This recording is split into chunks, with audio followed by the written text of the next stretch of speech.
Le matin de mon départ pour le tour du monde en bateau, je loupe mon réveil. Défoncée de fatigue, je m'extire de la couchette où dort encore mon mec, à 8h au lieu de 7, à la réception d'un SMS de Brigitte. On est en route avec des croissants. Pour une fois, je me fiche des croissants. Je me bouge surtout pour nous éviter l'humiliation de nous faire réveiller par les amis des parents de Martin. On leur a donné rendez-vous pour qu'ils assistent au largage des amarres, pas pour qu'ils nous surprennent dans un semi-coma digne des matins d'examen de nos 16 ans. Ce réveil était trop décisif, l'avoir loupé, trop injustifiable. J'ai le cœur qui bat à 1000. Je repense à mon coup de fil d'hier avec maman. Dire qu'elle m'a engueulée pour avoir oublié les médocs. Elle qui, depuis le début, trouve ce projet encore plus génial que moi.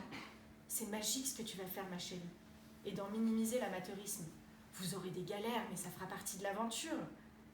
Hier, elle était quand même outrée d'apprendre qu'on partait sans antibiotiques. J'ai encore 1 heure devant moi avant notre départ à marée descendante, ça reste rattrapable.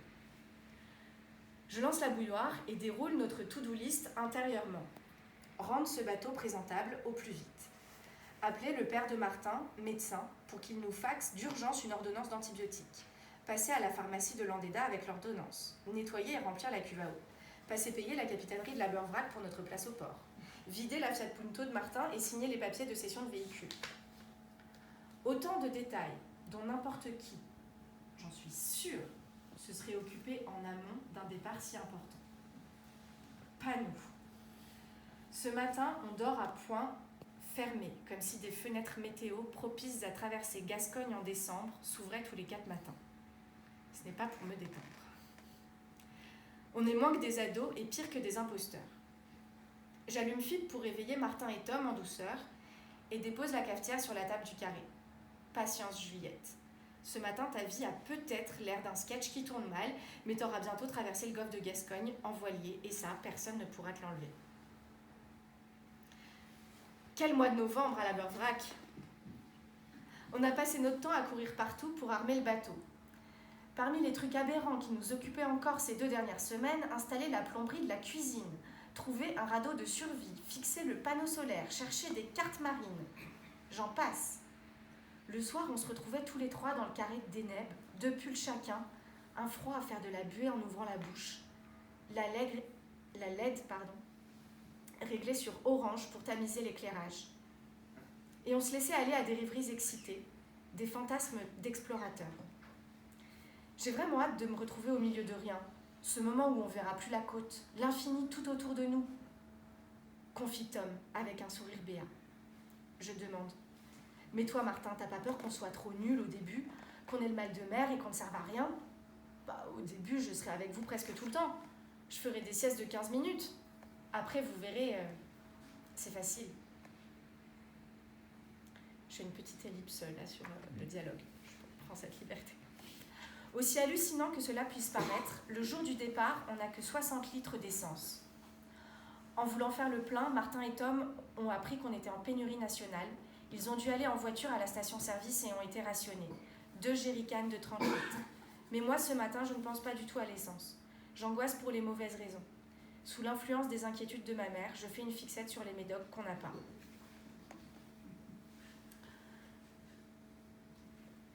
Je m'excuse vaguement auprès des amis des parents de Martin. Merci pour les croissants, vous n'avez qu'à vous asseoir sur le ponton. On a encore 1000 trucs à faire, on est tellement à la bourre, la honte.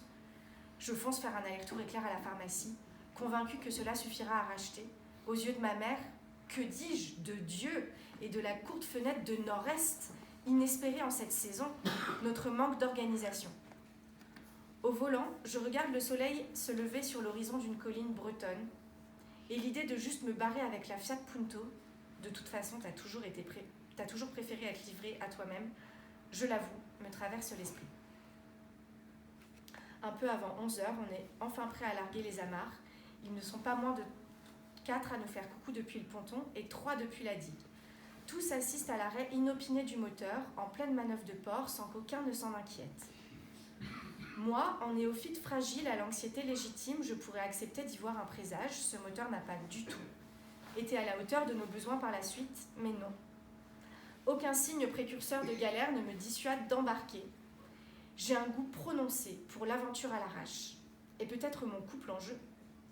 Hors de question de venir questionner Martin sur ce qui doit être le plus beau jour de sa vie. Je veux être forte, dissimuler le gouffre sans fond de mon angoisse.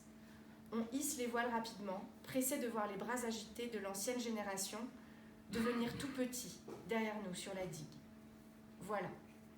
Je fonce, tête baissée, insolente. Relever ce défi saugrenu proposé par la vie. Je ne sais rien, sinon que je n'ai rien de mieux à faire sur la terre ferme. Plaque tout mon amour. Je t'emmène traverser le golfe de Gascogne sans essence cet hiver.